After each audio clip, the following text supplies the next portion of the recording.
नमस्कार, बड़ी खबरें में आपका स्वागत है। आपके साथ मैं हूं सुधा शर्मा। खबरों की शुरुआत करेंगे और सबसे पहले बात करेंगे पंजाब की। जी हां, आपको बता दें कि पंजाब में लॉकडाउन जारी है और इस बीच एएनबी न्यूज ने शिक्षा मंत्री विजय इंद्र सिंगला से खास बातचीत की है, जहां उन्होंने माना है कि लॉकडाउन से शिक्षा प्रभावित हुई है और साथ ही ऑनलाइन माध्यम से छात्रों की सहायता कैसे की जा रही है। इतना ही नहीं, उन्होंने स्कूलों की फीस के विषय पर भी खुलकर बातचीत की है। आइए आपको दिखाते हैं शिक्षा मंत्री ने और क्या कुछ कहा।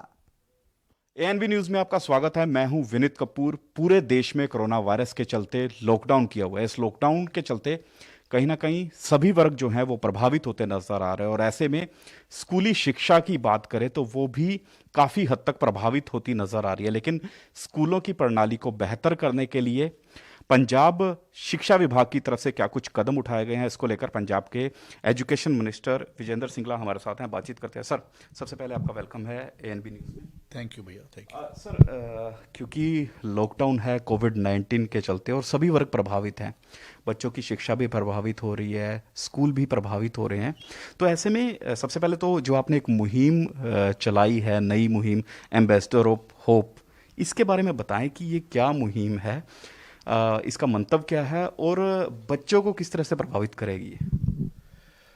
देखो, आपको सब मालूम है कि कोविड-19 की वजह से हम सब लोगों को अपने अपने घर में रहना पड़ रहा है और लॉकडाउन और कर्फ्यू पंजाब में पिछले 1 महीने से लगातार चल रहा है। एक ही मकसद था उस कर्फ्यू का भी कि हम सब लोग अपने घर में रहें, कोरोना की महामारी से बच सकें, अपने घर में बैठकर ही हम कोरोना को भगा सकें, तोड़ सकें, इस कोरोना की महामारी की जो चेन है उसको डीलिंग कर कर तोड़ सकें। देखने में आया कि पंजाब के जो सारे बच्चे घरों में बैठे थे वो लूडो खेलकर, कैरम बोर्ड खेलकर, कुकिंग कर कर, हर एक्टिविटी कर कर वो मायूस हो गए थे। कहीं ना कहीं नेगेटिविटी दिखने को मिल रही थी। ये कैंपेन एम्बेसडर्स ऑफ होप, जिसको हमने इसलिए चलाया कि सब बच्चे अपने थॉट को अपनी इस वक्त के अंदर वो कैसे सोचते हैं कि हम कैसे इसको पॉजिटिव कर सकते हैं, कैसे अच्छा वक्त आएगा, उसको वो बच्चे कैसे एनालाइज करते हैं। क्योंकि हर बच्चे में बहुत टैलेंट होता है, हर बच्चे का अपना एक माइंड होता है, हर बच्चे के अंदर एक छुपी हुई काबिलियत होती है जो आज मैं समझता हूं कि बाहर निकालने की ज़रूरत थी। तो ये जो हमने हैशटैग एम्बेसडर्स ऑफ होप का जो प्रोग्राम चालू किया है, ये ऑनलाइन कंपटीशन हमने चालू किया है। एक ही मकसद है कि सभी बच्चे पंजाब के, चाहे वो प्राइवेट स्कूल में पढ़ते हैं, चाहे वो सरकारी स्कूल में पढ़ते हैं, पहली कक्षा से लेकर 12वीं कक्षा तक किसी भी कक्षा में पढ़ते हैं, सभी लोग इसके अंदर भाग ले सकते हैं। हमने 2 ग्रुप्स बनाए हैं। पहली कक्षा से लेकर 5वीं कक्षा तक एक ग्रुप होगा, 6ठी कक्षा से लेकर 12वीं कक्षा तक दूसरा ग्रुप होगा। सभी बच्चे, कोई एंट्री फीस नहीं है, कोई भी बच्चा आकर इसके अंदर भाग ले सकता है। 1 मिनट की वीडियो कम से कम हो, 3 मिनट की वीडियो मैक्सिमम हो, चाहे वो पोएम हो, चाहे वो डांस हो, चाहे वो स्किट हो, चाहे वो भाषण हो, चाहे वो वाक के रूप में हो, जो भी बच्चे को अच्छा लगता है उसको अपने को वीडियो बनाएगा और वो अपने जिस भी सोशल मीडिया प्लेटफॉर्म को वो अच्छा समझता है, जिसके साथ वो कंफर्टेबल है, उसके ऊपर वो अपलोड करेगा और साथ में वो हैशटैग एम्बेसडर्स ऑफ होप के साथ उसको लिंक करेगा ताकि मैं उसको खुद देख सकूं। हमारा एक ही मकसद है कि हम ज़्यादा से ज़्यादा बच्चों को इस कैंपेन के माध्यम से, इस कंपटीशन के माध्यम से हम ज़्यादा से ज़्यादा बच्चों को इन्वॉल्व करें। जब हम बच्चों को इन्वॉल्व करते हैं तो पहले बच्चा वीडियो बनाने के वक्त सोचता है कि मैं अपनी मम्मी से सलाह करूं या अपने भाई बहन से सलाह करूं, फिर अपने पिताजी से सलाह करता है, फिर अपने टीचर से सलाह करता है। तो उसके साथ हम इस कैंपेन के माध्यम से सभी को इन्वॉल्व कर रहे हैं, सबके मन के अंदर पॉजिटिविटी लेके आने की बात कर रहे हैं। लोगों के मन में जो निराशा थी उसको आशा के अंदर तब्दील करने की हम कोशिश कर रहे हैं। और सभी 22 के 22 ज़िले जो पंजाब के हैं, हर ज़िले के अंदर से 3 बच्चे फर्स्ट, सेकंड, थर्ड के हम प्राइज़ देंगे, चाहे वो आईपैड के रूप में हो, चाहे वो लैपटॉप के रूप में हो और चाहे वो टैबलेट के रूप में हो, ताकि 66 प्राइज़ हमारे पंजाब के बच्चों को मिलें। ज़्यादा से ज़्यादा बच्चे इसमें भाग लें। जिस स्कूल का बच्चा फर्स्ट आएगा उस स्कूल को भी हम प्राइज़ देंगे और उसके अलावा जिस स्कूल के अंदर से सबसे ज़्यादा वीडियोस अपलोड होंगे, पहले, दूसरी, तीसरे नंबर पे जो स्कूल आएंगे उनको भी हम अपनी तरफ से प्राइज़ देंगे। ये इसलिए किया गया है कि ताकि ज़्यादा से ज़्यादा लोग, ज़्यादा से ज़्यादा बच्चों को भाग लेने के लिए इस चीज़ के अंदर लोग जुड़ें। सर, इसमें कहीं ना कहीं टीचरों की भी भूमिका रहेगी कि आपकी इस मुहिम के साथ बच्चों को जोड़ने का प्रयास करें। क्या उन टीचरों को भी किसी ढंग से आप पुरस्कार देकर सम्मानित करेंगे जो ज़्यादा से ज़्यादा बच्चों को इस मुहिम के साथ जोड़े? और एक बड़ा सवाल, आपने कहा कि आप देख सकें इस वीडियो को, तो क्या सभी बच्चों की जो वीडियो अपलोड होंगी उनको आप खुद देखेंगे? देखो, जहाँ तक टीचर्स की आपने बात कही, स्कूल्स की आपने बात कही, हमने 25 अवार्ड्स रखे हैं। 22 वो स्कूलों को दिए जाएंगे जिन स्कूलों के बच्चे पहली पोजीशन पे आएंगे, और 3 उसको दिए जाएंगे जिनके स्कूलों में से हाईएस्ट पार्टिसिपेशन होगी। और जहाँ तक वीडियोस की बात है, मैं अपने पंजाब के सभी बच्चों को एक बात विश्वास से कहना चाहता हूँ कि इसकी जो सिलेक्शन होगी 100% मेरिट पे होगी, ये मेरी जिम्मेवारी रहेगी। और जहाँ तक वीडियो देखने की बात है, मैंने तभी कहा कि इसको #एम्बेसडर्स ऑफ होप के साथ जोड़िए, ताकि मैं अकेले वीडियो को अपनी टीम के साथ बैठकर देख सकूं, सही फैसला कर सकूं, अपने पंजाब के बच्चों के अंदर जो छुपा हुआ एक बच्चों के अंदर जो फीलिंग होती है वो बाहर निकल सके, उसको लोगों तक पहुंचा सकूं। और केवल ये नहीं, कल सिर्फ प्राइजेस की बात नहीं, जो हमारे 22 बच्चे फर्स्ट आएंगे उनके साथ मैं खुद वीडियो कॉल भी करूंगा और उनके साथ मुलाकात भी करूंगा अगर कोरोना की स्थिति ठीक हो जाती है, ताकि वो बच्चों की जो उनके मन की थॉट है, चाहे वो शिक्षा के साथ जुड़ी हुई थॉट हो या किसी और विभाग के साथ जुड़ी हुई थॉट होगी, उस थॉट को भी हम निकाल कर लेके आएंगे और वो थॉट हम लोगों तक पहुंचाएंगे या सरकार तक पहुंचाएंगे। जहां जहां पर उनकी बात को अच्छा समझा जाएगा उसको हम इनकॉर्पोरेट करने की कोशिश करेंगे, क्योंकि ये पंजाब और ये देश हम सब लोगों का है। और अगर हम सब लोग मिलकर अच्छे सोच रखने वाले बच्चों की थॉट को अपने चीज़ों में इनकॉर्पोरेट करेंगे तो we will all progress together. Sir, क्या इससे बच्चों की शिक्षा पर भी असर पड़ेगा? मेरे को तो नहीं लगता, और ये कोई मैंडेटरी तो नहीं है। ये तो जो बच्चा फील करता है वो पार्टिसिपेट कर ले। और 1 मिनट की वीडियो घर में बनाना, आजकल तो आप देखते हो बच्चे जब अपनी क्लासेस खत्म हो जाती हैं, ऑनलाइन क्लासेस या जो टीचर्स ने होमवर्क दिया होता है या माँ बाप ने जो होमवर्क दिया होता है वो खत्म हो जाता है, तो बच्चे कई बार आजकल के कई बच्चे तो दूध पीने के वक्त भी वीडियो गेम खेलते रहते हैं मोबाइल पे।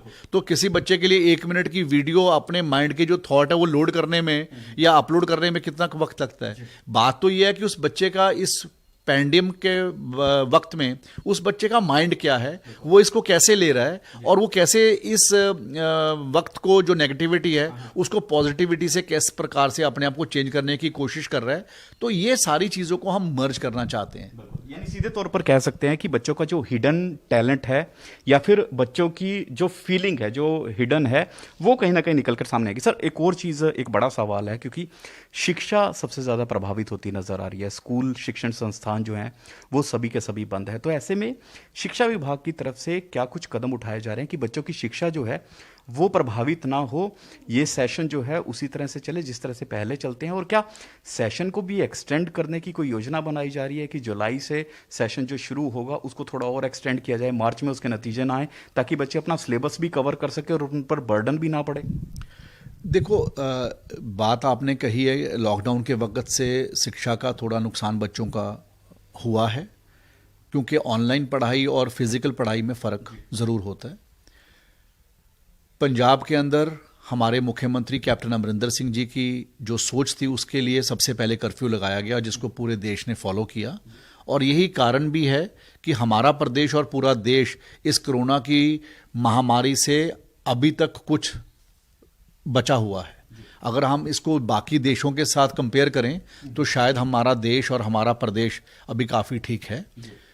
और मैं ये कहना चाहता हूँ, हमने भी पंजाब सरकार की तरफ से जो समर वेकेशन 1 जून से होती हैं उसको भी हमने प्रीपोन कर दिया था। 10 मई अप्रैल से लेकर 10 मई तक हमने समर वेकेशन को प्रीपोन किया था। उसके पीछे भी एक कारण और एक मकसद था, और वो मकसद ये था कि बच्चों का जो 1 महीने का वक्त है जून की समर वेकेशन का, उसको हम यूटिलाइज कर सकें, ताकि बच्चों की जो पढ़ाई के 9 महीने का वक्त है, 10 महीने का वक्त हमारे पास पूरे सेशन का बचेगा, उसके अंदर बच्चों को हम पढ़ाई करा सकें। जहां तक इस वक्त की बात है, सरकारी स्कूलों के जो टीचर्स हैं अपने अपने बच्चों से कनेक्टेड हैं। लेक्चर्स हम व्हाट्सएप के माध्यम से भेज रहे हैं, कहीं पर जूम क्लासेस भी चल रही हैं, कहीं पर गूगल ड्राइव के माध्यम से क्लास चल रही हैं।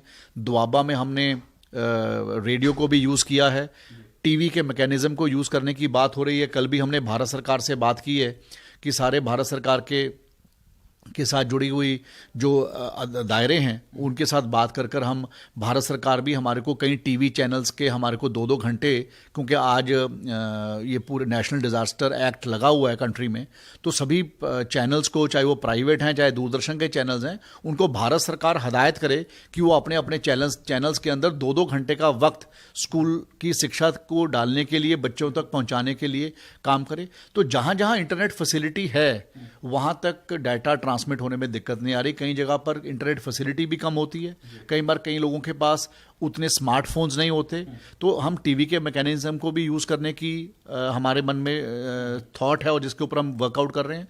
तो ये सारी चीज़ों को इकट्ठा करके, ताकि हमारे कोई भी पंजाब में कहीं भी किसी भी इलाके में रहने वाले गरीब से गरीब आदमी के बच्चे तक भी शिक्षा को हम पहुंचा सकें, उसका हमारी कोशिश है। उसके ऊपर हमारी सरकार और हमारा विभाग काम कर रहा है। मुख्यमंत्री जी के भी दिल के नज़दीक का ये बात है, और हमारा वादा रहेगा कि हम पंजाब के हर बच्चे को शिक्षा देने में सक्षम रह सकें। और साथ साथ सिर्फ शिक्षा पहुंचाने तक की बात नहीं, आने वाले दिनों में आप जब 10 मई को अगर स्कूल ऑनलाइन खुल जाएंगे और ऑनलाइन स्टडी शुरू होगी, तो पंजाब सरकार की शिक्षा विभाग की तरफ से भी सारे बच्चों को ऑनलाइन शिक्षा पहुंचाने में हमारी सरकार काम करेगी। एक और बड़ा सवाल है, क्योंकि अभिभावकों के मन में ये सवाल है, क्योंकि ये वो सेशन है जब एडमिशनें शुरू हो जाती हैं, तो ऐसे में जो ये 2 से 3 महीने का गैप पड़ जाएगा, तो स्कूल अपने जो टीचर्स हैं या फिर जो नॉन टीचिंग स्टाफ है उनको सैलरीज दे रहे हैं, क्योंकि सरकार ने इस तरह की हिदायतें ज़रूर दी थी।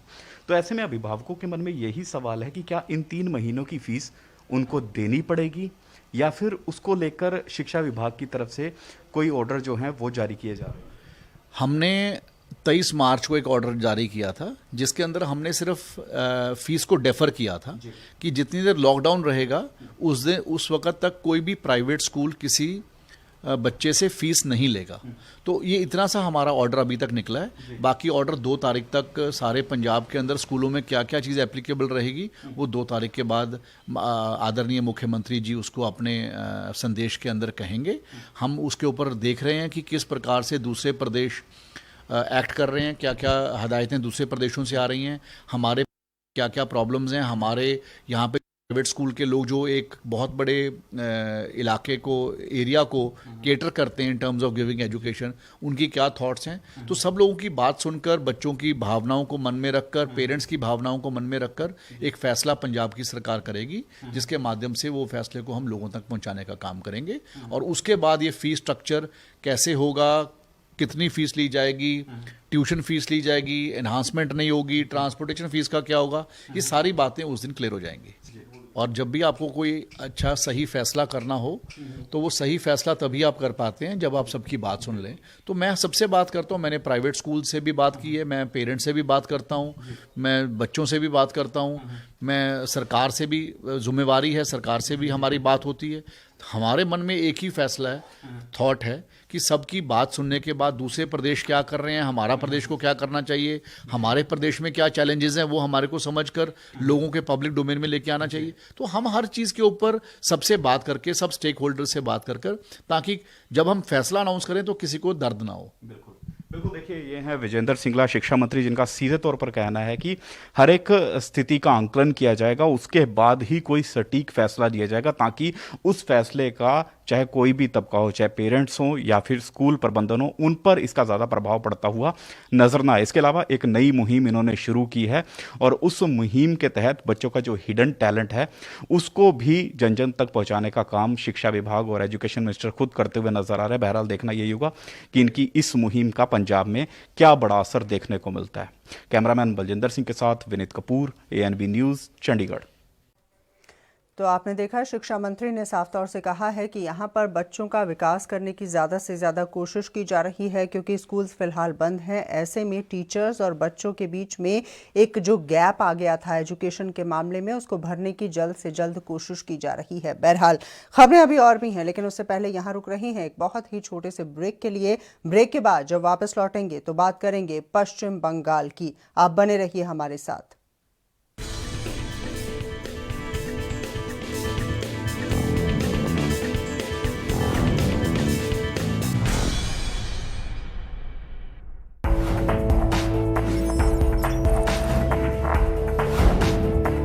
कम ब्रेक और ज्यादा खबरों के साथ देखिए ANB news in channel number पर।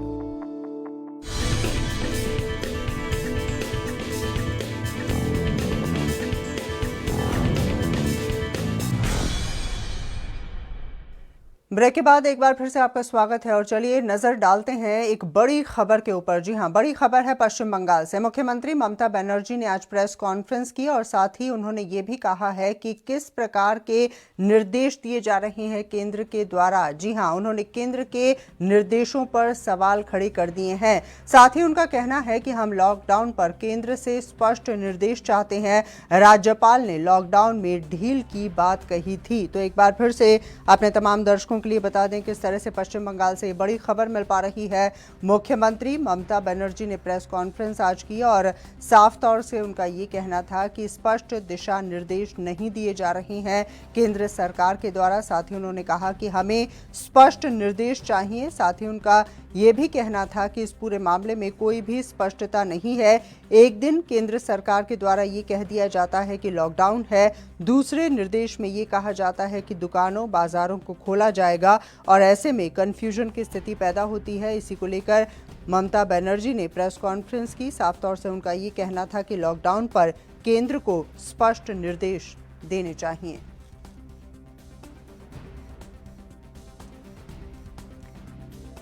और इसी मुद्दे पर बातचीत करते हैं। फोन लाइन पर मौजूद हैं हमारे संवाददाता शांतनु बैनर्जी। शांतनु, क्या अपडेट इस पूरी खबर को लेकर और क्या कुछ कहा मुख्यमंत्री ने?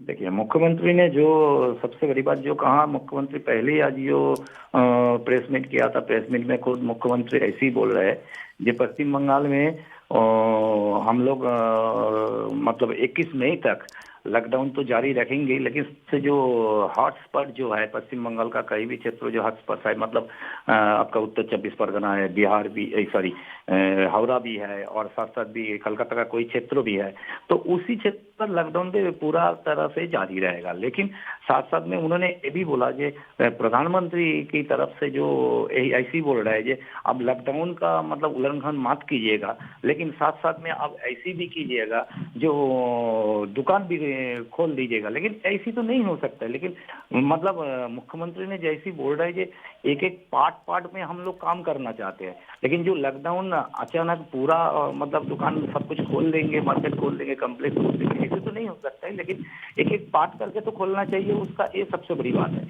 लेकिन इसीलिए मुख्यमंत्री ने खुद आज फैसला कर दिया कि पश्चिम बंगाल में जो ग्रीन और ऑरेंज इलाका है उसी का जो स्टेशनरी और किताब का जो है, इलेक्ट्रॉनिक्स का है, चाय के दुकान है और मोबाइल भी दुकान है और डॉक्टर जो चेंबर है, सबसे बड़ी बात जो डॉक्टर का चेंबर, जो लोग मतलब जो डॉक्टर लोग जो अभी मरीज देखने के लिए थोड़ा परेशान में होता है, लेकिन डरता है कि इसका क्या हुआ नहीं हुआ, लेकिन वो डॉक्टर लोगों के लिए बोला कि आप ऐसा कीजिएगा, पूरा आपका जो सपोर्ट है वो सपोर्ट लेकर आप पेशेंट को देख सकते हैं, इसमें कोई प्रॉब्लम नहीं है। साथ साथ में उन्होंने ये भी बोला ये कोई मतलब कलर वाला जो दुकान का मतलब आपका कोई मकान का जो कलर होता है, कोई गाड़ी का कलर, जो भी खोलने के लिए ऐसी भी बोला। और कम से कम बात सबसे बड़ी बात जो है जो ग्रीन जोन जो इलाका है उसी इलाका में अब बास भी चला सकता है। मुख्यमंत्री ऐसी बोला जो ग्रीन जोन इलाका है उसी डिस्ट्रिक्ट के अंदर भी अब बास चला सकता है, लेकिन उसमें ज्यादा से ज्यादा 20 पैसेंजर रहेगा, उसके बाद आप नहीं ले सकते। लेकिन ये सब बोलने के बाद भी खुद आज मुख्यमंत्री ने सबसे बड़ी जो बम फेंका है, आज विरोधी दलों को कई लोगों का ऊपर जो बम फेंका है, जो मुख्यमंत्री ने सिर्फ यही बोला है ये अभी हम लोग जो देख रहे हैं सोशल मीडिया पे कई विरोधी दलों ने जो प्रोपोगंडा जो कर रहे हैं, मेलाइन कर रहे हैं पश्चिम बंगाल का जो सरकार को, लेकिन ये अच्छा नहीं है। हम लोग ऐसी चाहते हैं कि सभी लोग मिलकर काम करें। कोरोना वायरस का जो मतलब चेन है उसको तोड़ना है, किसी भी हालत से कोरोना वायरस को लेकर सबको मिलकर बात करना होगा, सबको मिलकर लेकिन एक साथ चलना होगा। शांतनु समस्या तो इस बात को लेकर है ना कि अगर केंद्र सरकार की तरफ से कोई टीम जाती है पश्चिम बंगाल में तो उसे रोक दिया जाता है। ये बात कही जाती है कि हमें किसी प्रकार की कोई जानकारी नहीं थी, जबकि केंद्र सरकार की तरफ से कहा जाता है कि पहले ही जानकारी दी जा चुकी थी। उसके अलावा ममता बनर्जी की सरकार पर जो गंभीर आरोप लग रहे हैं कि वो आंकड़े छुपा रही हैं, खुद वहां के राज्यपाल इस तरह के आरोप लगा रहे हैं, तो ऐसे में कोरोना वायरस को लेकर ये जो जंग चल रही है इसमें जीत कैसे हो पाएगी? अगर आरोप प्रत्यारोप हैं, इस तरह की राजनीति है, तो ऐसे में जीतेंगे कैसे हम? जी बिल्कुल बिल्कुल। देखिए सबसे बड़ी बात जो है, जो जगदीप धनखड़ जो हमारा खुद पश्चिम बंगाल का जो राज्यपाल है, वो लगातार ट्वीट करके जा रहा है, लेकिन खुद मुख्यमंत्री का यही कहना है, जो सेंट्रल का जो मतलब केंद्रीय सरकार की ओर से जो स्वास्थ्य विभाग का जो टीम आया है पश्चिम बंगाल में, खुद मुख्यमंत्री यही बोलना चाहता है कि वो केंद्रीय दल जो आया उन्होंने खुद मतलब प्रशासन का कोई आदमी लोगों को मांग रहा है, साथ साथ में डॉक्टर लोगों को मांग रहा है, लेकिन डॉक्टर लोगों को भी 2 दिन पहले दिया था, लेकिन वो जूनियर जो डॉक्टर था उसी लोगों को साथ में दिया था, लेकिन उसमें वो लोग संतुष्ट नहीं है। वो कहता है कि मतलब कोई अच्छा वाला मतलब सीनियर वाला जो डॉक्टर है, जो कोरोना पेशेंट के लिए जो डॉक्टर लड़ाई करता है, उसी को ही किसी एक को डॉक्टर को हमको दे दिएगा, तो उसका दल के साथ मतलब वो घूमेगा और उसके दल के साथ कोई हर जिला का जो आधिकारिक जो लोग है, मतलब डीएम है, एसपी है, जो आदमी लोग है उसके साथ। तो ममता बनर्जी सिर्फ यही कह रहे हैं कि हम लोग का टाइम वेस्ट करने का समय नहीं आया अभी। चलिए, वाकई में और तस्वीरें लगातार जिस तरह की आ रही हैं पश्चिम बंगाल से हैरान करने वाली हैं। कल ही हमने तस्वीरें अपने तमाम दर्शकों तक पहुंचाई, हावड़ा में किस तरह से पुलिसकर्मियों के ऊपर हमला बोला गया भीड़ के द्वारा, और ऐसे में ममता बनर्जी एक बार फिर से केंद्र सरकार के ऊपर आरोप लगाती हुई नजर आ रही हैं। शांतनु, बहुत बहुत शुक्रिया हमसे बातचीत करने के लिए। और अब बात करते हैं गृह मंत्रालय की। जी हां, राजधानी दिल्ली में गृह मंत्रालय ने अधिसूचना जारी कर दी है। फंसे हुए प्रवासी श्रमिकों, पर्यटकों और छात्रों को आवाजाही की अनुमति दी गई है। सभी राज्यों में फंसे हुए हैं प्रवासी मजदूर और तमाम तरह के ऐसे लोग जो कि वहां पर पहुंचे हुए थे, चाहे वो प्रवासी श्रमिक हैं, पर्यटक हैं या छात्र हैं। और साथ ही ये भी कहा जा रहा है कि लाने के बाद उन सभी की स्क्रीनिंग की जाएगी। तो गृह मंत्रालय की तरफ से अधिसूचना जारी की गई है। फंसे हुए प्रवासी श्रमिकों, पर्यटकों और छात्रों को आवाजाही की अनुमति दी गई है। सभी राज्यों में फंसे हुए हैं ऐसे लोग और लाने के बाद सभी की स्क्रीनिंग की जाएगी।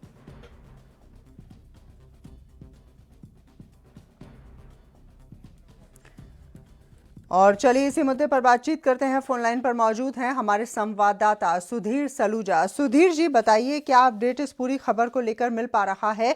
और जिस तरह की बात कही गई है, क्योंकि लगातार सरकार के ऊपर प्रेशर था कि लॉकडाउन है, काफ़ी बड़ी संख्या में ऐसे लोग जिन्हें वापस आना चाहिए वो नहीं आ पा रहे हैं, और शायद यही वजह है कि इस तरह की अनुमति दी गई है, लेकिन कुछ शर्तें भी लगाई गई हैं। सुधा जी, गृह मंत्रालय ने देश में अलग अलग जगह पर फंसे हुए प्रवासी मजदूरों, पर्यटकों, तीर्थ यात्रियों और छात्रों को आवाजाही के लिए शर्तों के साथ अनुमति दी है। गृह मंत्रालय ने कहा है कि सभी राज्य अपने क्षेत्रों में अपने नोडल अधिकारी नियुक्त करें और यात्रियों को उनके गंतव्य स्थान तक पहुंचाने में रणनीति बनाएं। नोडल अधिकारी इन लोगों की सूची बनाएं और इनका रजिस्ट्रेशन करें। अगर लोग एक राज्य से दूसरे राज्य जाना चाहें तो दोनों राज्य सलाह करें और सहमति पूर्वक उन्हें सड़क मार्ग द्वारा पहुंचाएं। इन लोगों की स्क्रीनिंग की जाए और जो ठीक हो उन्हें घर भेजने की अनुमति हो। बसों को सैनिटाइज किया जाए और बसें एक स्थान से दूसरे स्थान पर जाएं तो उसमें सोशल डिस्टेंसिंग का भी ध्यान रखा जाए। और एक राज्य से दूसरे राज्य के बीच पड़ने वाले जो बीच में राज्य आएंगे उनकी भी अनुमति प्रदान की जाए। चलिए, बहुत बहुत शुक्रिया सुधीर जी हमसे बातचीत करने के लिए। और राजनीतिक मामलों के जानकार दीपक राय जी इस वक्त हमारे साथ जुड़ गए हैं। दीपक जी, हम आपसे समझना चाहेंगे, जिस तरह की इजाजत दी गई है गृह मंत्रालय के द्वारा, क्या इससे खतरा बढ़ेगा नहीं, और कितना दबाव था केंद्र सरकार के ऊपर इस फैसले को लेने के लिए? नहीं, देखिए, आज सबसे बड़ी जरूरत थी कि जो सबसे बड़ी प्रॉब्लम थी प्रवासी मजदूरों की, एक जगह ये फंसे हुए थे, इनको खाने पीने को भी नहीं मिल रहा था, और दूसरी तरफ ये थी कि जो गवर्नमेंट की दूसरी ये एक्टिविटीज कराने की बात हो रही थी कि जहाँ पे ये ग्रीन जोन्स हैं वहाँ पे औद्योगिक इकाइयाँ शुरू की जाएगी और भी इकोनॉमिक एक्टिविटी शुरू की जाए, तो उसकी भी डिमांड थी कि हमारे लेबर नहीं मिल रहे। तो दोनों की प्रॉब्लम थी, तो उस प्रॉब्लम को भी सॉल्व करने के लिए और जो प्रवासी मजदूरों की प्रॉब्लम थी कि हमें काम नहीं मिल रहा है, हम घर जाना चाहते हैं, तो उसको भी वो करने के लिए इन्होंने ये ऐसा गाइडलाइंस इशू किया। इससे फायदा होगा। देखिए, एक तरफ ये कि जो मजदूर हैं जिनके पास काम नहीं है उनको काम मिलेगा, और दूसरी तरफ जहाँ औद्योगिक इकाइयाँ जैसे कृषि आधारित हैं, मनरेगा में भी हैं, तो उनको मजदूरों की जरूरत, तो वहाँ पे जो है मजदूर जो उनको एम्प्लॉयमेंट मिलेगा और वहाँ भी औद्योगिक इकाइयों में भी गतिविधियाँ शुरू होंगी, तो इससे फायदा होगा। और इसमें देखिए कई गाइडलाइंस हैं कि ये जैसे जैसे मजदूर हैं उनको लोकल अथॉरिटीज है वहाँ पे रजिस्ट्रेशन कराया जाए, उनकी स्क्रीनिंग कराया जाए, फिर उसके बाद जहाँ पे औद्योगिक इकाइयों में जरूरत है वहाँ उनके हिसाब से उनको भेजा जाए।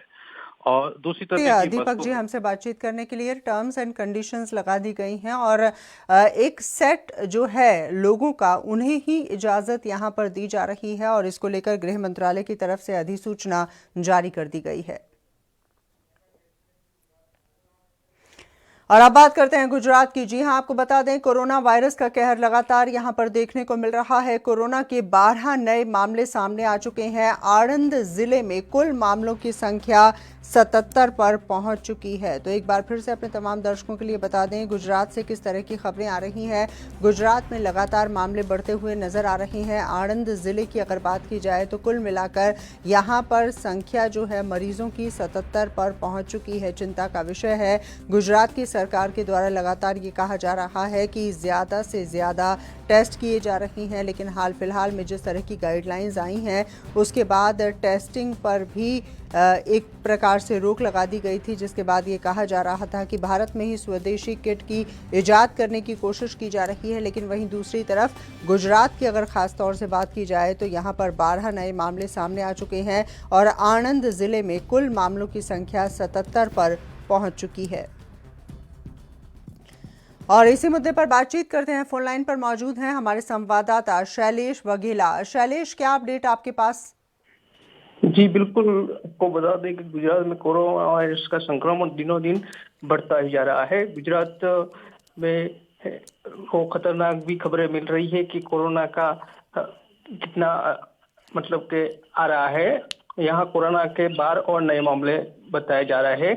इसके साथ आनंद जिले में कुल मामलों की संख्या 77 तक पहुंच गई है। आपको ये भी बता दूं कि सभी 12 मामले खंभात के बताया जा रहा है।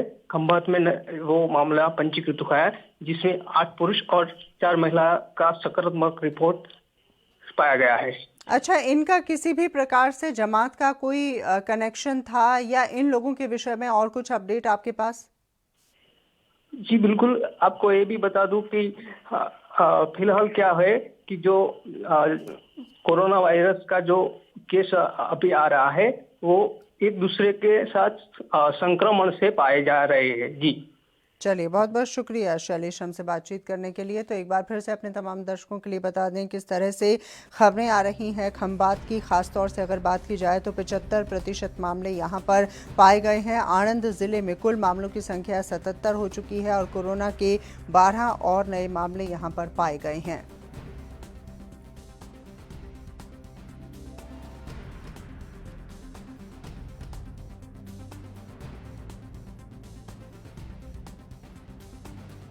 हम आप तक पहुंचा रहे हैं किस तरह से कोरोना से लगातार प्रभावित होते हुए लोग नजर आ रहे हैं। गुजरात से ये बड़ी खबर है जहां पर आणंद जिले की है अगर बात की जाए तो कुल मिलाकर मरीजों की संख्या यहां 77 हो चुकी है। कोरोना के 12 नए मामले यहां पर पाए गए हैं।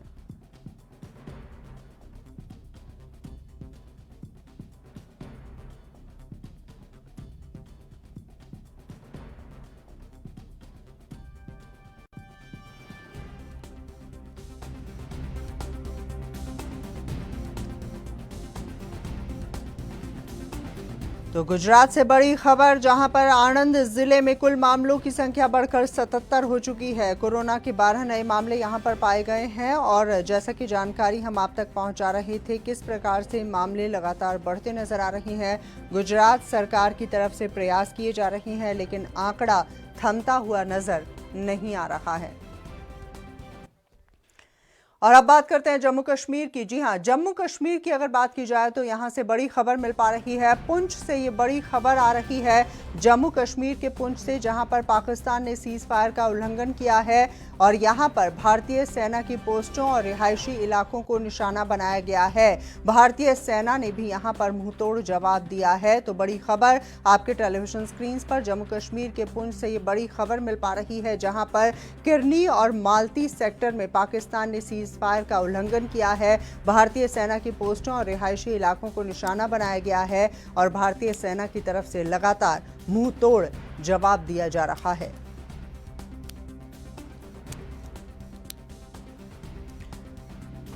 तो सीज फायर का उल्लंघन लगातार पाकिस्तान की तरफ से किया जा रहा है। पाकिस्तान लगातार भारतीय चौकियों को निशाने पर ले रहा है। पाकिस्तान की नापाक हरकतें लगातार जारी हैं। आतंकवादियों को घुसाने के लिए, उनकी घुसपैठ के लिए पाकिस्तान की तरफ से सीज फायर का उल्लंघन किया जा रहा है। किरनी और मालती वो पोस्ट है जहां पर लगातार हमले किए जा रहे हैं। भारतीय सेना की तरफ से मुंहतोड़ जवाब भी दिया जा रहा है। तो जम्मू कश्मीर के पुंछ से बड़ी खबर।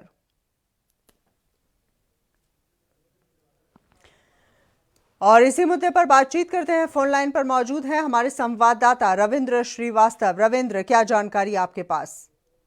जी देखिए, पाकिस्तान ने आज 2 बार जो है युद्ध विराम का उल्लंघन किया है। पहले किया है पाकिस्तान ने पुंछ के कस्बा किरनी और मालती इलाकों में लगातार जो है पाकिस्तान गोले दाग रहा था।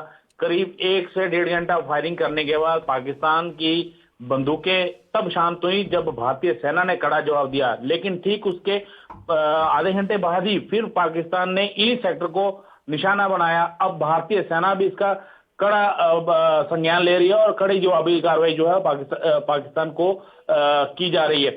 वहीं आपको बताऊं, राजौरी के इलाके में भी पाकिस्तान की तरफ से एक स्नाइपर शॉट जो है वो एक मारा गया है, जिसमें एक जवान जो है घायल हुआ है, उसके पैर में गोली लगी है। उसको उधमपुर के जिला कमांड हॉस्पिटल में भर्ती करवाया गया है। लेकिन पाकिस्तान जिस तरह से लगातार फायरिंग कर रहा है, उसकी मंशा साफ है कि लगातार जिस तरह से कश्मीर घाटी में आतंकी मारे जा रहे हैं, आतंकियों के सरगना मारे जा रहे हैं, उनकी घुसपैठ जो है वो इन्हीं इलाकों से करवाना चाहता है। जी बहुत बहुत शुक्रिया रविंद्र, हमसे बातचीत करने के लिए। तो भारतीय सेना की तरफ से मुंहतोड़ जवाब दिया जा रहा है और वहीं जम्मू कश्मीर के पुंछ में पाकिस्तान ने सीज फायर का उल्लंघन एक बार फिर से किया है।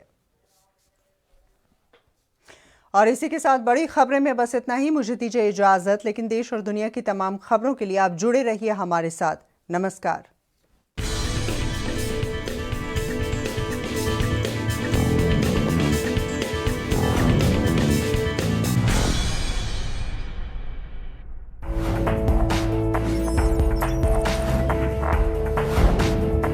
कम ब्रेक और ज्यादा खबरों के साथ देखिए ANP news in channel number पर।